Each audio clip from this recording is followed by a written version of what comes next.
Hello everybody, it's Ethan McKinley and welcome to the 2-Minute TerMInator, where we break down the TerMInator films 2 minutes at a time. Across me, my lovely is my lovely co-host Ellie Fitzgerald. It's episode 11 and we're going from minutes 20 to 22, the 2 minutes bridging that gap. And it starts with, of course, Jai Courtney being born naked in a back alley of 1984, and it ends with the T-800 TerMInator being hit in the face with a telescope. Born in a back alley in 1984. That makes a really good album or something. Well, this is quite a pivotal scene. Hit the music. Yeah, I think this guy's a couple cans short of a six-pack. Howdy, stranger. Don't say howdy, stranger, to me. Load up.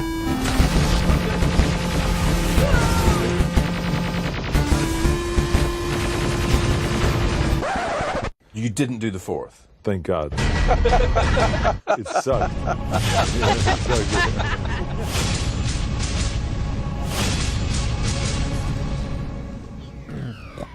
Yes, of course. Hello everyone. Welcome back. It's Ethan McKinley. And the back was bad. The back was bad. I'll go back as fast as you can. Blah, blah, blah. Before we start, Yes, we need to do a special shout out. we do. And who are we shouting out to? Mr. Beats. God, Ethan hasn't even got his homework ready. So we actually got contacted on our Facebook page by a family who listened to our show. Good God. To be fair, Lee Anthony Beat, you shouldn't have your children listening to this because it does get a bit blue sometimes. No, they should. I think that their kids could learn a lot about the world. How not to do a podcast. About being free thinking, and you don't have to just succumb to what everyone else believes. Well, we are picking up new listeners as we're coming to the end of our run. But, we are. Lee Anthony Beat, you beautiful man from Birmingham. And your whole family. Best wishes to you and your family. Thank the you for Beat listening. family. The That's Beat really cool. Drop a beat. Drop a beat. Is Burn, that like that's beat my as in name. like beetroot? Yeah, that's my name, Beetroot McKinley. It is. I was literally about to say. Hey, Beetroot. We're bringing it back. To Twins, which is an Arnold Schwarzenegger film. Beetroot. Boom! Well, that's what it's from. You know that, right? Yes, Ethan. That's why I started calling you Sophie's Beetroot friend Carl used to McKinley. call me Beetroot for years, and I could never understand why he said it. And then when I saw it, he was like, "Oh, Beetroot McKinley." That's what I call you sometimes. Yeah. Hey, Beetroot. Beetroot McKinley. Isn't he like some crooked lawyer? Yes. Sounds like you. And it was the cover photo of my I'm actually Facebook. gonna read out the little The letter. yeah. Okay. It's more of a comment, really. It's not like a Spaldner one. So Lee Anthony Beat says, "Hello, me and my family are huge fans of your podcast. We love it. We never miss one. What's the matter with your I families do. that like this show? We just wondered. See, him and his family can get it together. Why can't I? Never missed one. We just wondered if we could get a mention on your podcast from Lee Beat and the Beat family, listening from Birmingham, UK. I'm the Beat Master, the man the name Beats after. Full of Birmingham. I know, so that's where I'm from. I was going Isn't to it try and weird? think of a rhyme. I was saying to Ethan when I got back from work this evening, I was just like, what is it? Like, is there really so little to do in Birmingham? Is it that depressing? People either listen to podcasts or doing or they're podcasts. doing them. Lee, if Basically, you, don't leave your house. if you like our show and you don't know about another show from Warsaw actually called The Master Debaters, check out their show. They're a bunch of funny guys. I would not recommend listening to that with your family because they do go deep. Oh, it's proper nerd stuff. No, they talk about porn and sex with animals and things, and yeah. Oh, the Master Debaters. So yeah, Yeah, they're not like uber geeks. Lee Beat and family, welcome to the show. Thank you for listening. We love you. Yeah, beats. And moving on, it's episode 11. And we're going from minutes 20 to 22, as I said, and it starts, of course, with Jai Courtney being born into a pre-post-apocalyptic, is that even a word? Yes. 1984, and it ends with a CGI Arnold Schwarzenegger being hit by an old, real Arnold Schwarzenegger, who was actually, well, you know what? The one part of him is not real, he's a freaking wig. I said it before and I'll say it again, not this scene.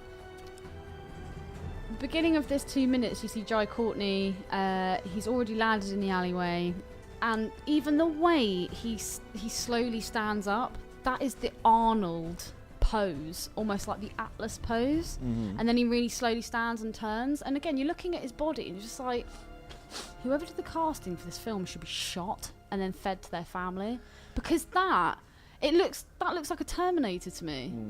Do you not think? No, completely. It's like he looks like a bodybuilder. It's not someone who would live on a diet of rats in a post-apocalyptic future. No. And if they're trying, no. If you saw Joe Courtney in alley, would you speak to him? No. Not even if he was naked, or even if he had a hog. So yeah, I think that. What are you doing? If I put the computer on this side, you actually talk into your mic. Oh, sorry. Put it on there. There we go. Yeah, if they're trying to recreate the beginning of TerMInator, well, they're not doing a very good job of it. Michael Bihn's portrayal of this, when he actually arrives, he goes, ah! One, because he's just hit the deck and probably like dislocated his shoulder, and two, as he explains in the film, it's quite painful to travel through time. It's white light and pain and exactly. And that was another note that I made, and I basically just wrote that Jai Courtney would have had a bit more of an injury being thrown so aggressively onto a. Well, Jai Courtney one, I'm surprised the pavement didn't break. Yeah, but no, he's got that kind of muscle where it'd just be dense. He's got no real strength, just bulky. I have another question about this particular part of the 2 minutes as well. Go ahead. Why is it that when a Terminator travels back in time, they travel back in time in that kind of perfect sphere, and yet when Kyle Reese, even in the first film, when the humans travel back in time, they just get thrown? Why is that? What do you mean? They get thrown how? When you see a Terminator arrive... Heavier? No. They come in that like perfect ball thing. Yeah. And they're literally placed. He's holding a pose, and then he's slowly. It's like he's been placed there. Whereas when in the first film, the massive Terminator, destruction sphere to make sure they don't arrive in the middle of a wall or something like that. So why does that not happen for Kyle Reese? That's a good question. I suppose because it's Come to me, jungle friends. the Terminator is heavier for one, and it's a machine. I don't know, because you don't see the other Terminator kind of go through time. When we see Kyle Reese, Jai Courtney's version go, he gets lifted, he gets spun round in a kind of time stream in a cloud. Again, but let's pretend the Terminator just crouches down and he arrives in that position. Let's pretend there is only one film, Terminator, the original. Mm. When the first Terminator arrives, he arrives in that perfect ball. There's the concave. No. In the first Terminator, that ball isn't there. That ball idea was created in the second one, where Arnold arrives behind the truck outside the truck stop before he goes into the biker bar of Terminator 2. So it goes and it cuts the back of the truck off. Yeah. And then when the T-1000 arrives, you see there's a hole in the fence that's been cut through and it's all red. Which, by the way, do you know how they did that? You did say at the time. Yeah, they didn't cut the back of the truck off with an oxyacetylene torch and have the metal hot. They painted day-glow paint on it and then lit it with black light, so it looked like it was white hot. And when they turned the light down on a dimmer, it dims. It looked like it cooled. Yeah. Thanks for regurgitating that horse shit.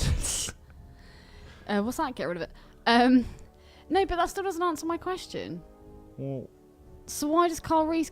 Why is it when a human comes back in time, it's not such a smooth transition?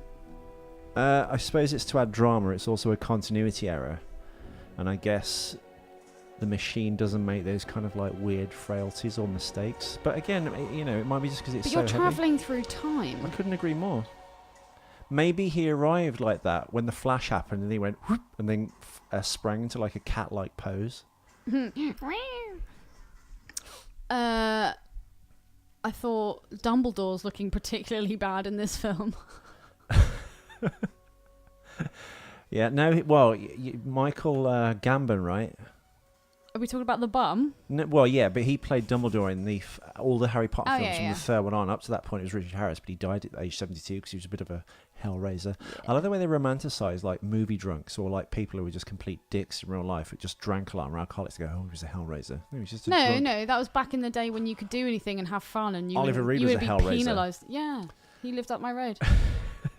My friends were his friends. He looks more like Bruce Spencer's character in The Matrix Revolutions. As I said, the guy that's on the kind of train platform, the kind of limbo ferryman type character. Bruce Spence played the gyrocopter pilot, and he played a guy called Jedediah who was in Mad Max 3. He was also a pilot, and he was nothing, apparently, to completely two different characters. Even though Mel Gibson in the third one goes, you, when he sees him again, as if he's recognising him from Mad Max 2. I love you, Melvin. I love you, Melvin. I have to sell my Laker tickets because of you. Because of you. You. You should just smile and blow me. Also, Mr. Bum, aka Dumbledore. Yeah. He.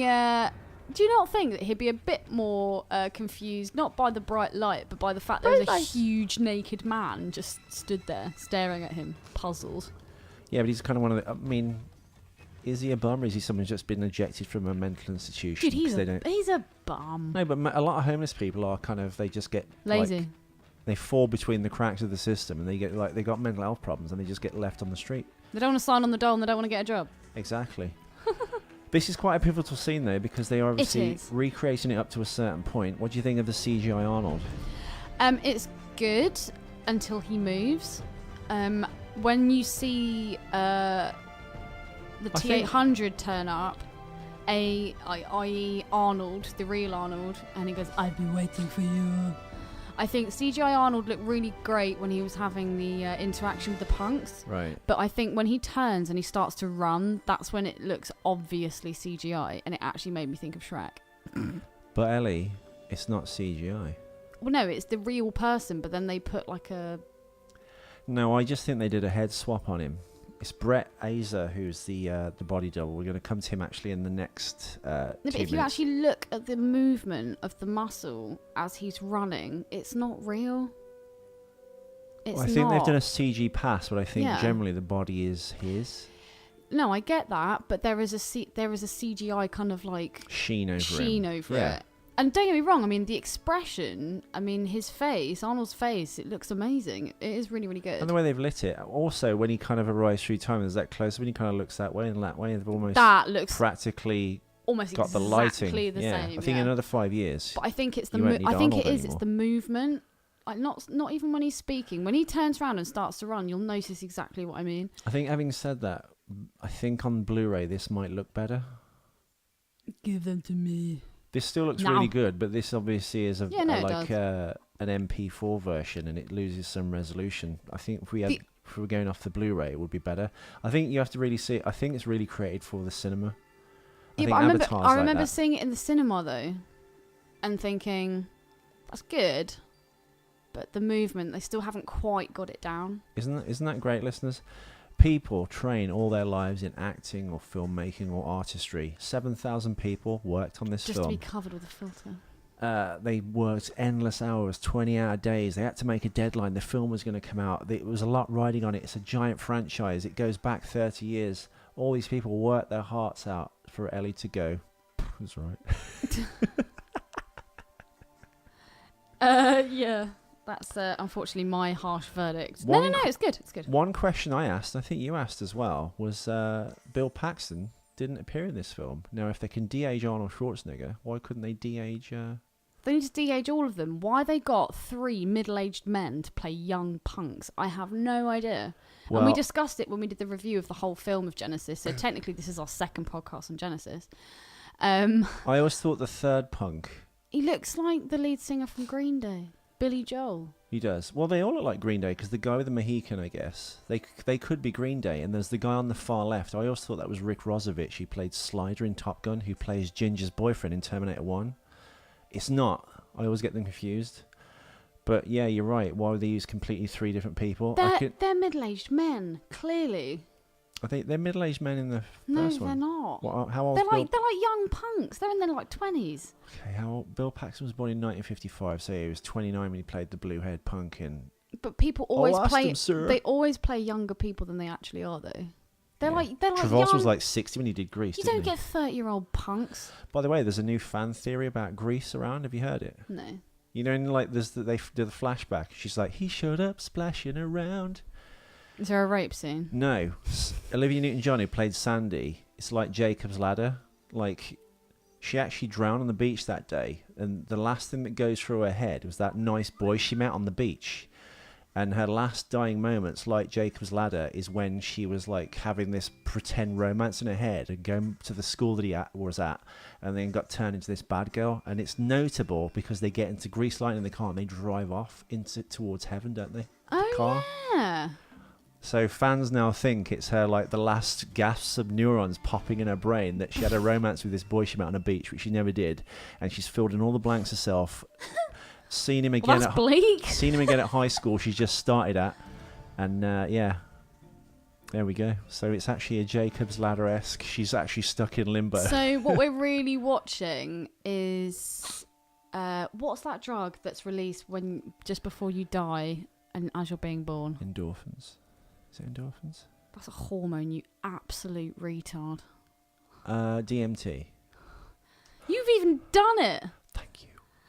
Thank you, Mickey Lord. So basically, it's like her own DMT trip. Basically, yeah. It's her brain just dying. She's drowning. He slapped himself, listeners. The only reason I think they didn't do the same punks again, Brian Thompson and Bill Paxton. Don't know who the other guy was. Sorry, you like the third one in Bros. The other one does Matt and Luke, and then the other one. I'm assuming it's for budgetary reasons. It's the only way you could explain. I guess a ton of the budget went on creating this Arnold scene. Maybe the original guys didn't want to be in it. He's got the kind of annoying, like, dickhead quality that Bill Paxton kind of has, though. Yeah, he's acting great. I have no qualms with his acting skills. It's his aesthetic. I have qualms. I guess, yeah, he's close to the Bill Paxton type character, but he's not as good as Bill Paxton. And he's not Bill Paxton.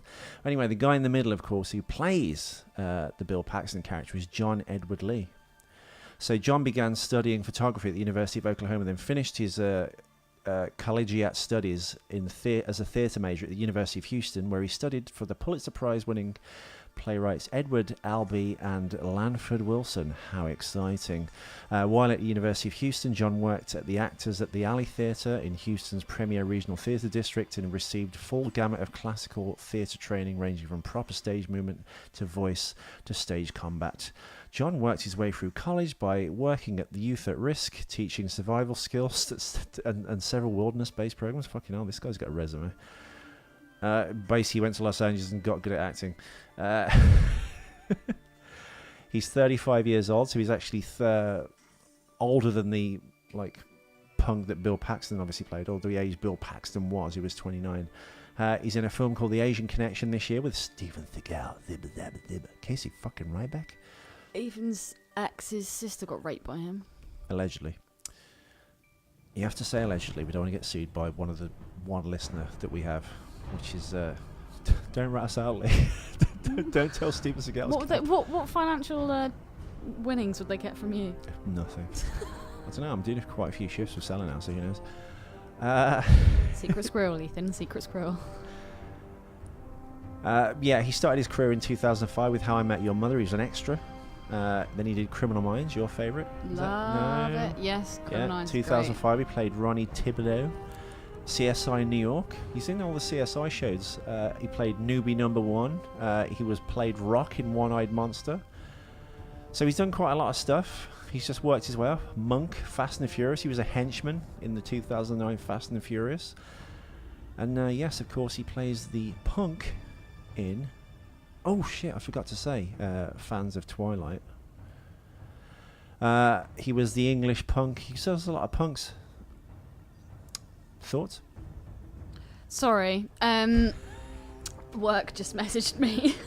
Well, Ellie, the guy with the Mohican is Christian Troxell. Now, he's only got one credit to his name, and it is this. I can't see anything about it apart from he played the punk. Keep talking, you're running on low battery. That's right. Oh, nice. We got it covered. Had a slight issue with that when we had the guest on the other week, didn't we? Yeah. The computer died. Yeah. And the last punk is, here we are, Luke Sexton. Now, Luke started off... this would be the guy who's not with the Mohican and not the Bill Paxton type punk. He's the guy on the left. He's basically a stuntman. He's become an actor. And he's done lots of TV. The Astronauts Wives Club, I've never heard of. 99 Homes, which is the... Hey, Holmes! Hey, Holmes! I don't know what that is. I'm not even going to look it up. Queen Sugar, he played Bruce Benson, and he played Corey in the Cut to the Chase. God, I can't see. Cut to Chase! I shouldn't do my notes on my bloody phone, should I? No. Well, you can't really do anything, so who are you trying to kid? Writing's even worse. But, so those are the three punks there. So as I said, the only reason I think they recast completely new people in this is to save money. I think Arnold probably cost a bomb to do as a young version of himself. Bill Paxton wasn't available to de-age. And Brian Thompson, who I'm sure was available, who's kind of a straight-to-video and TV actor now. He started off in, obviously, TerMInator. And he's in Fright Night 2, your least favourite sequel. And he's also in Dragonheart, your favourite dragon film. Draco. I have 2 questions, Ethan. Yes. One, what is that big ass building that's behind them? It looks really important. Looks almost. This is the LA Observatory. Ah. So it's a long building. It's got like the domed bit in the middle. And there's 2 rows that kind of come up towards it. That's the bit Arnold's walking towards now. See? On each side of the building, the road goes around like that. Yeah. Like as if you'd drawn a dick and balls. The 2 rows that go behind that building on each side, one side is where the garbage is and the other is the service entrance. Did you ever play that at school? Where the garbage area is where the first TerMInator arrived, and then he obviously walks around and goes towards the punks. Did you ever play that at school? What? Cock or ball? No. What the boys used to do at We school. sometimes work balls out at work, where you hang your nuts out behind the bar. And that's why you don't get seller jobs. Yeah. But they are shaved. Boys So at if their hair's school, short, they're like boys that. at school used to play this trick where they'd undo their flies and they'd slip out some skin, and you'd have to guess what it was. It was either a bit of their cock or a bit of their bollock, and it was called cock or ball. It was amazing. Ow! Ooh.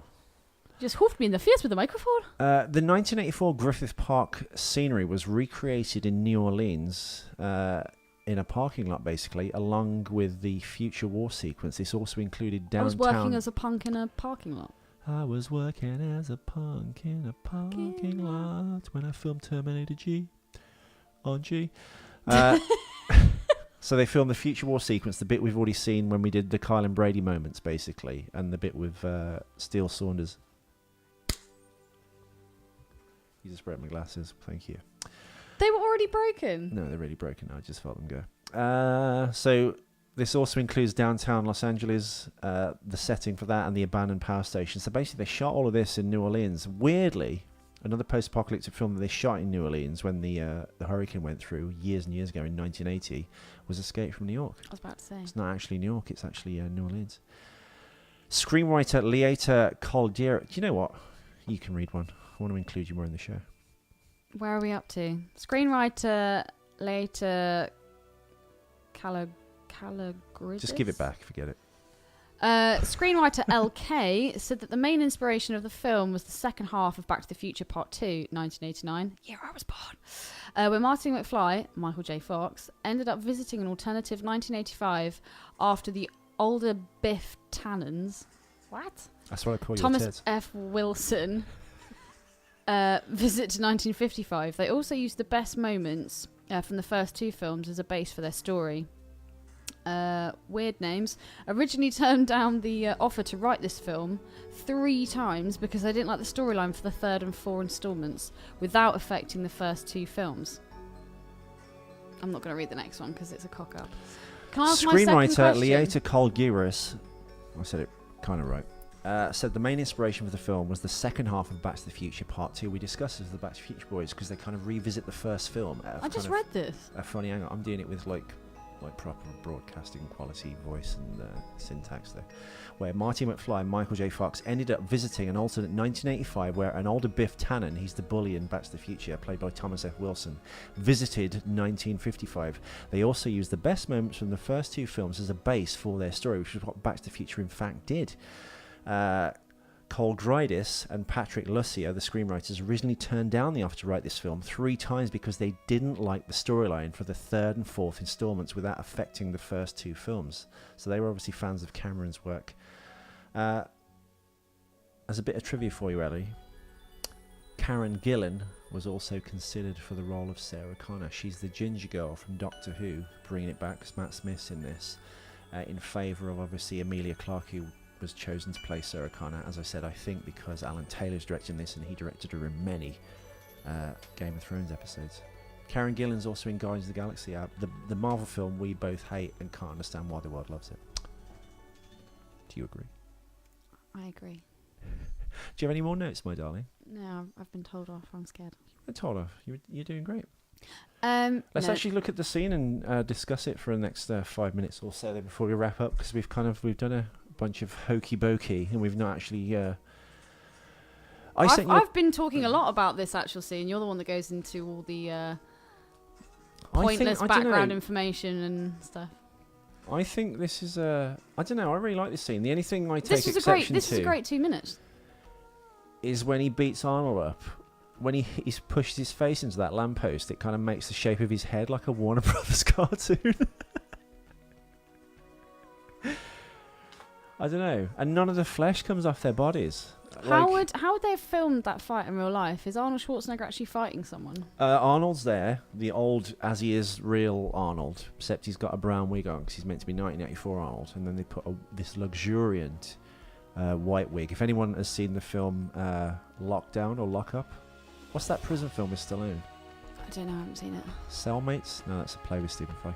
Oh God, I sent you the pictures there, didn't I, of the date yesterday when it's Arnold with his grey hair. Oh, is that what that was from? That's his real look. He looks fucking hot like That's that. Arnold Sorry, swearing. That's Arnold without the kind of soy sauce Liam Neeson Why and do taken old hair men dye. dye their hair? It just looks bad. I think Be if- silvery grey. It's really, really attractive. Well, I think if you look young,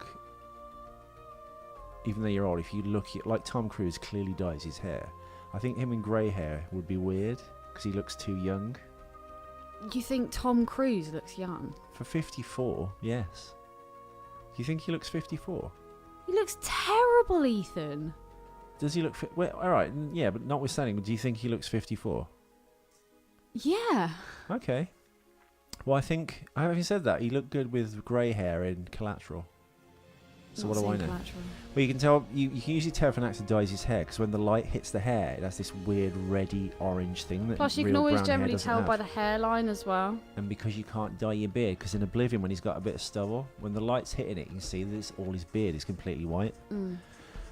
So, I think Arnold's hair is too thin on the front. So I think this is clearly a wig. And it's a wig when he's got grey hair later in the film. Also, they gave Ben Affleck a wig in Batman v Superman because they wanted him to have this perfect kind of Never hair. watching that film. And yet they never put it on Henry Cavill, who's literally going bald as Superman, and they didn't do a kiss car. So yeah, it's Arnold as he is now with a wig on, and he's fighting Brett Azer, who's the body double for the 1984 Arnold body. But like you said, they've probably done a bit of tinkering with CGI. And they've done a head-face replacement on Brett Azer. So he's got a green screen head. I won't slap you because I'll probably just break your glasses. He's got a green screen head. And Arnold's obviously fighting Brett Azer with like a naked Brett Azer. I did have one more thing I wanted to say. They have given a little bit of a hint as to another little plot twist, because as they're fighting we see these little pattering feet running along. Someone's holding some kind of bag or something, and you think, oh, who could it be? Who is it? What do you mean? When? Have you watched this 2 minutes? Yeah. Well, spoilers, everyone. If you haven't seen the film, it's actually Sarah Connor, because she comes along and she on saves the fire Pop's escape ass. stairs going up. Yeah. Yeah, we hear these little feet, and then you see someone running along with a bag. Well, it's not actually a bag. It's like a case or... I don't know. I don't know what these bags are about. But yeah, that's another little plot twist, because you just think, oh, so this is like the first film. Oh, no, there's two Arnolds, and then you're thinking, oh, who's this person that's come running along the way? Well, all this is green screen as well, I forgot to say. The railings and the bushes that he throws Arnold into where they fight, and the pavement is real, but the rest is all completely green, including Brett Azer's head. Including the auditorium? The background, yeah. Oh. I think it's real when he's kind of walking and pulls his hood off, but I think when they actually fight, all this here now, the fight, the railing's real, all the bushes and the wall and the sky and the scenery is all blue screen. That's nuts. Yeah. But wait, the railing's real? Well, the making... See, look, walking up, running along, then you see her running up some more stairs. When we get to the next scene, it's when they run into each other again and the floor cracks. That's the thing I really annoys me. It's just like the flesh would rip off. What do you think about the fact that he hits him with the telescope and all the pennies go flying? I like it. Do you like the smell of pennies, Ethan? I do. Ethan, we've got anything more to add? A minute and 15 seconds. You love an even number. Well, I was going to say we'll wrap up now. Thank you all for listening, everyone. Lee, thank you for joining us. If you're a new listener, welcome to the family. Welcome to the family. Well, it doesn't sound like he's a new listener if he says he hasn't missed a single one. Well, because he said Birmingham, I assumed he picked our show up from me doing the Master Debaters, or maybe you listened to one of the other minute shows, then found us through those. Well, no, because he said that a mate put him onto it. I know. That sounded quite vague and dodgy. I read the comments. We've all got a mate. Come on, seriously. How did you find out about the show? Anyway, Lee, if you want to follow our show and actually watch the clips, or any listeners that we're actually talking about Mystery Science Theatre 3K style, we actually put them on YouTube for our YouTube channel, 2 Minute TerMInator, where you can watch on repeat as we talk over and over again about the clip in question. So you can actually watch this as we're watching it. If you want to follow us on Facebook, please do. Please like the page. Please, Lee. Please, anyone listening. Please tell all your friends. Invite them all to like the page. Get your kids, friends at school to... Get everyone. I personally think it's the best site now for a collection of... What's wrong? Are you doing a fight? I smell the fart face. Oh, sorry, I didn't mean to. Yeah, I think it's got the best collection of kind of like behind the scenes pictures, movie posters, toys, props, every single thing to do with TerMInator you can find, basically. So please like the page, please follow us at Twitter at 2 Minute TerMInator, and please watch the YouTube channel Ethan has and poured his subscribe. blood, sweat and tears into this stuff, so please do. And the next layer, of course, is preventing Ellie Fall from leaving her body every time she does a show now. Well, Ethan told me a little piece of him dies every time I say that. This is the one we've seen the least, and it's a fresh new film. But you're the one that always says I do it quick, kicking and screaming. Well, you did kind of go, what? I'm not doing it tonight. Why? Because you've got a busy day ahead of you. No, I've had an insanely busy day. And I got home at 10 o'clock, and Ethan was like, and you're doing a podcast as well? Well, I have insanely busy days, and I still find time to edit. And you bought an Alien today. That was hard work. I had to go to Forbidden Planet in London and thought, oh, it's the wrong one. The paint job and the dome's wrong. How wrong was I? The freaking dome. And how else are you going to pay for your Jeffrey West boots if you're not working all the time? I'm not paying for them. Why? Because I'm not spending £500 on a pair of shoes. That's ridiculous. You'll never be a true pimp. Do you know who would buy those? Ben Newton. I used to be a pimp, and I look at my girl and say, hand me my pills, sweetie. Why are their asses like that? You dropped the fucking ball. What is wrong with you? I was just leaving a silence, see if they continue listening. No. Anyway, listeners, thank you all so much the baboon butt. Get the fucking joke. So I show the bitches what time it is. There we go. That's all I wanted. Flipping it. Thank you for listening. We will return, of course, on Thursday with an episode, because I'm not available tomorrow. So we'll have episode 12 on Thursday. And thank you all for listening. Thank you to all the new listeners. Thank you, Lee, for your interest. Keep following. Keep recommending it to your friends. Let's get more people watching this shit show. Love to you and your family. And you listeners, thank you all. We love you. Hasta la vista. Baby.